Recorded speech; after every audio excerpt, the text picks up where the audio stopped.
India आप तक समाचार, कड़वा लेकिन सच। भंगाळे गोल्ड जलगाव, सोनं खरेदीसाठी विश्वासाचं एकमेव नाव भंगाळे गोल्ड। नमस्कार, मैं आनंद शर्मा, आप देख रहे हैं इंडिया अब तक न्यूज और यहाँ खबरें होती हैं कड़वा लेकिन सच। सरकार कहती है कि योजनाएं गरीबों के लिए बनती हैं, लेकिन कई बार गरीब तक पहुंचते पहुंचते वही योजनाएं सवालों के घेरे में आ जाती हैं। सवाल यह है कि क्या सरकारी मदद सच में मुफ्त होती है या फिर मदद पाने के लिए भी गरीब को जेब ढीली करनी पड़ती है। निर्माण मजदूर महिलाओं को सरकार की ओर से गृह उपयोगी वस्तुओं का एक सेट दिया जाता है, जिसमें बर्तनों का सेट भी शामिल है। लेकिन इस योजना के वितरण के दौरान एक गंभीर शिकायत सामने आई है। लाभार्थी महिलाओं का आरोप है कि गोदाम पर मौजूद कुछ कर्मचारी केवाईसी के नाम पर उनसे 100 रुपए से लेकर 300 रुपए तक की मांग कर रहे हैं। इन महिलाओं ने ये शिकायत सीधे मीडिया के सामने रखी। घ्यायसाठी आलेलो आहे, 7-8 वाजेचे निघालेलो आहे। कुठून आलेले तुम्ही? इथूनच सुप्रीम कॉलनी मध्ये। काय प्रोसेस केली इथे? इथं 100 रुपये घेतले, केवायसी करायला लावली। आणि तर 100 रुपये लागत नाही, पण कसं काय दिले? मग ते सर्वे देत होते तर आम्ही पण दिले।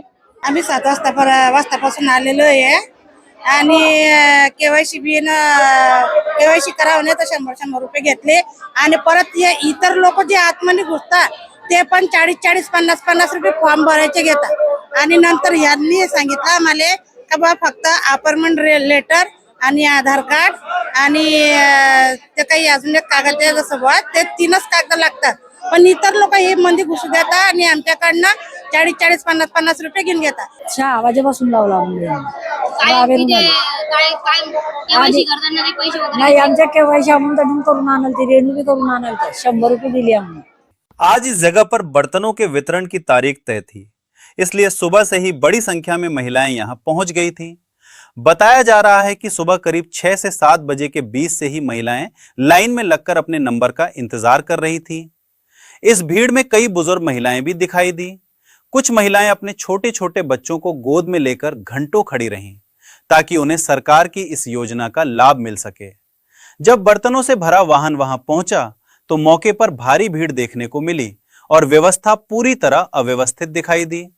हालांकि जब इस पूरे मामले में गोदाम पर मौजूद कर्मचारियों से सवाल किया गया तो उन्होंने इन आरोपों को सिरे से खारिज कर दिया। कर्मचारियों का कहना है कि उन्होंने किसी से भी कोई पैसा नहीं लिया है और उन्होंने इस मुद्दे पर ज्यादा बात करने से भी इनकार कर दिया। लेकिन सवाल अब भी वही खड़ा है, अगर किसी से पैसे नहीं लिए गए तो फिर इतनी बड़ी संख्या में महिलाएं एक जैसी शिकायत क्यों कर रही हैं? सरकारी योजनाएं तब सफल होती हैं जब उनका लाभ बिना किसी रुकावट के जरूरतमंदों तक पहुंचे। लेकिन अगर योजनाओं के नाम पर ही गरीबों से पैसे मांगे जाने के आरोप लगने लगे तो यह व्यवस्था के लिए गंभीर सवाल बन जाता है। अब देखना यह होगा कि प्रशासन इस पूरे मामले की जांच करता है या नहीं, और अगर आरोप सही पाए जाते हैं तो जिम्मेदार लोगों पर क्या कार्रवाई होती है। अगर आपको यह खबर महत्वपूर्ण लगी हो तो वीडियो को लाइक करें, चैनल को सब्सक्राइब करें और ज्यादा से ज्यादा लोगों तक शेयर करें।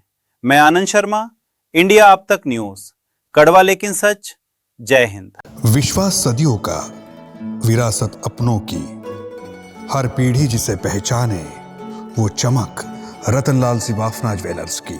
इंडिया आप तक समाचार, कड़वा लेकिन सच।